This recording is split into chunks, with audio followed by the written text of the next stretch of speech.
Hello, welcome back. Asi akhoi Chingmerong Car Bazaar gi Anouba video amaga loina namum yang famna pur luxury ado ai se matam khara kidang di gap ti lai re andak se haibadi thabak na maram or ga haiba tare ko ya da bade gi ado ngasi akhoi gi myang gi damakta yam phaja phaja ba gari akhoi gi mayam pamna ga do makhal mayam su yaw re ko ado kidang yengmina se kari kari gari no haibadi su yengmina se ado tar mi saw jing akhoi gi nongna thengna ba yaw ga di subscribe like and share to some more sumba koi gari ga mari le na content sing mathang mathang tour ga laksage audi video se auna ba tor sigo an bada sidagi adum mehta huzara ge kitang alto da kitang premium ba kitang powerful ba gari hai batare alto K10 BX side go my manipur number ne smile like ni smile hogani mamangi saka smile hogani go adum manung duso haipetang di bulake go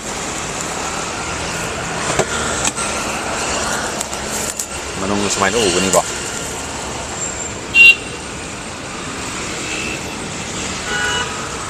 ado 2018 gini masih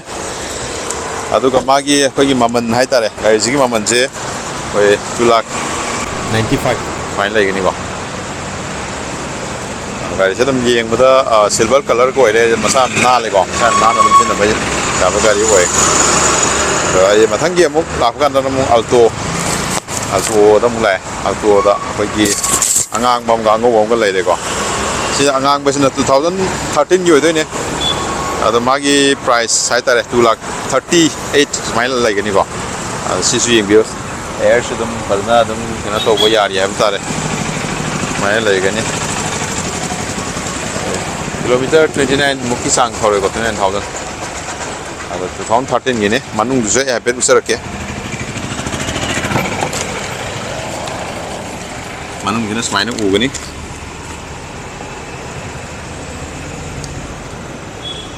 maning de su hai petang usara ki ko sina maning gi looks smile ủ gani ko sina K10 buni ko mai lai adu ga mathang dana mo alto white color gi hai betare sina LXI oi de ni ko adu si jo adu mo scratch protect on no mai ke no ko loin yaw re ko si Anouba si lai Anouba alto dun sina si sina mo mai maman jina 2000 ken one 19 gini sina mukhan naw re ba mai 3 lakh mai lai Anouba sina num kaman noi ko obite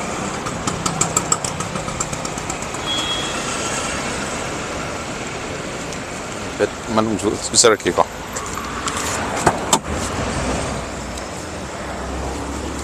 le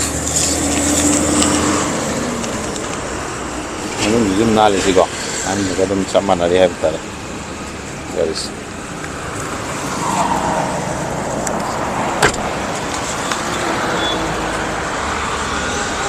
Season mai maning di look suni kok, mainnya ubah kok. Aduh matang dah mau pergi alto dah ngata hana waino ucara ke, hai bagi mix up tahu tu betul kok. Sini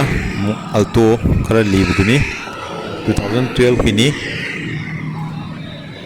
maman na 1,85,000 smile lagi ni ko adum slightly Khara negotiate tahu dum ya kan ni maning jomu yang minus ko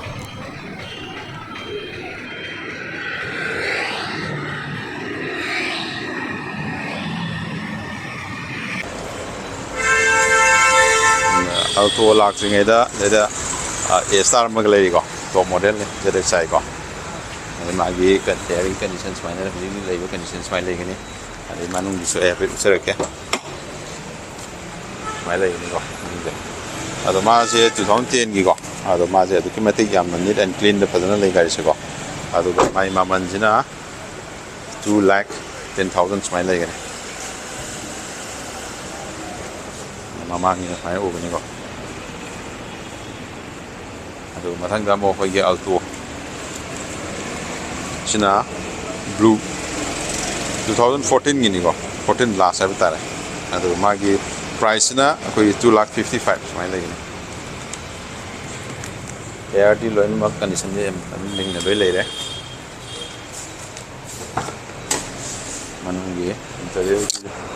look smile lagi ni ko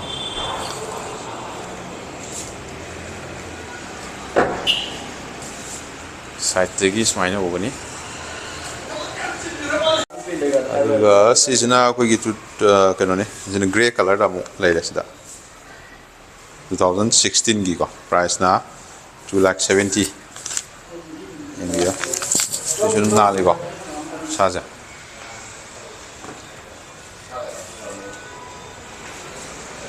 मई जो मु थोखरे तौरुजे phone Hong यादरेको tight ओइरे हमजे अदो मथंगदा मु लाकदोसे अखोई सिना मु खितंग premium ओइरेको अदो सिदा मु अखोई 2021 गे हाब तारे याम नौरिबा गाड़ी कलर सु अखोई मोगी नेक्सा ब्लू कलर दो हा अदो गिदो ओइदोनिको टायर गाजी मु पुरा दम हनबो ने दम पुरा लेबि माइ केनोगा तत्रि रबर फ्री टायर गी देमस स्पाइनल लेगिनिको लुक से बैक साइड ओइदोनि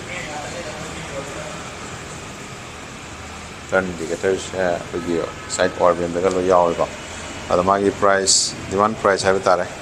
5,50,000 स्माइल लेगिनिको अदो मई सुमुट क्रे मनुंग जे खितंग मामेको अदो बुआ पे जंगन चरके इंटीरियर स्माइल लेगिनिको मयाय दा अखोई इंफोटेनमेंट होय टच की पैनल लो हाफे बर्तमान सिने दम इंटीरियर प्रीमियम ओइबा दम सिने दम खेलेको येंगदे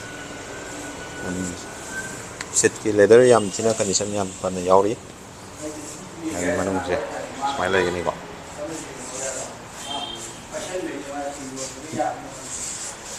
अदो मैम गे अखोई सी कॉन्टैक्ट नंबर है तारे डिस्क्रिप्शन दम हापसरमगे अदुम लागा अदुम कॉल तौबिरोको अदु डिटेल्स मनिंग स्पॉइलर का सिदा वाला यावरेको अदु मनिंग से लुक सिस माइने उगनी ममदि मम्मे अदु सौदे टाइमिंग से खितंग फरक तागरे हते मई से अदुगा सिना अखोई इकोवेन 2020 गिनी कोस अदुगा 7 सीटर जुएबो स्माइल लेगिनी प्राइस ना 3,80,000 7 सीटर ने अदुगा मथंगदा मु लाकदोजना कोई ग्रैंड आइटेन सिलाइरे अदम ग्रैंड आइटेन जे प्रा कोई नौरी 18 गी ओइतोनिको 18 गिनिको 99,000 मुखी सांग थौद गाइरी अद मागी प्राइस ना 4,50,000 स्माइल लेगिनिको अद मा से टॉप मॉडल ओइतोनिको एलोई का माइ टेर एलोई लोई ओरेको टर्निंग इंडिकेटर से ऑर्बियम लोई यावरे सिंगे मनिंगी डिफोगर रियर वाइपर आई कनो लोई यावरे का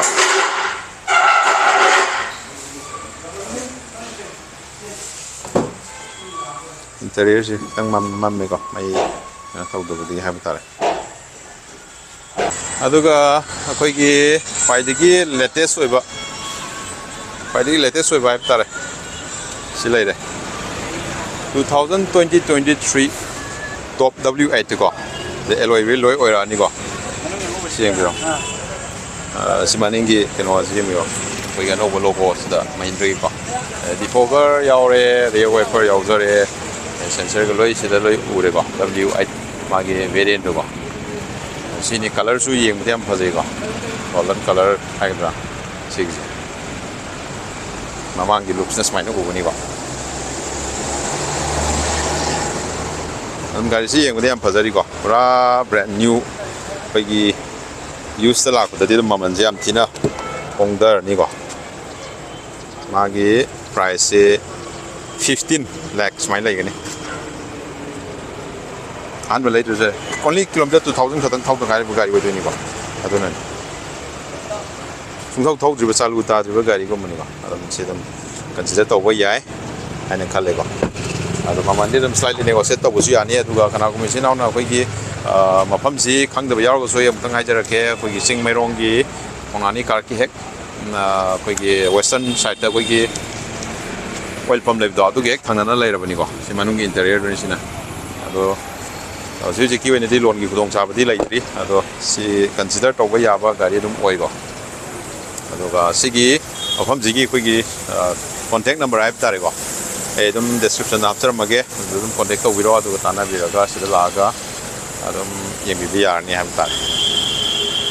ꯃꯥꯒꯤ ꯁꯨꯃꯥꯏꯅ ꯑꯗꯨꯝ ꯎꯔꯅꯤꯀꯣ ꯊ꯭ꯔꯨ ꯀꯦꯌꯔ ENT ꯀ꯭ꯂꯤꯅꯤꯛꯀꯤ ꯍꯦꯛ ꯃꯈꯥꯗ ꯆꯤꯡꯃꯩꯔꯣꯡ ꯀꯥꯔ ꯕꯖꯥꯔ ꯍꯥꯏꯅ ꯁꯨꯃꯥꯏꯅ ꯊꯥ ꯂꯩꯔꯝꯅꯤꯀꯣ ꯑꯗꯣ ꯉꯁꯤꯒꯤꯗꯤ ꯁ꯭ꯋꯥꯏ ꯁꯨꯝ ꯂꯣꯏꯁꯤꯟꯖꯔꯒꯦ ꯃꯊꯪꯒꯤ ꯑꯃꯨꯛ ꯉꯥꯏꯃꯤꯟꯅꯁꯦ ꯑꯞꯗꯦꯠ ꯀꯣ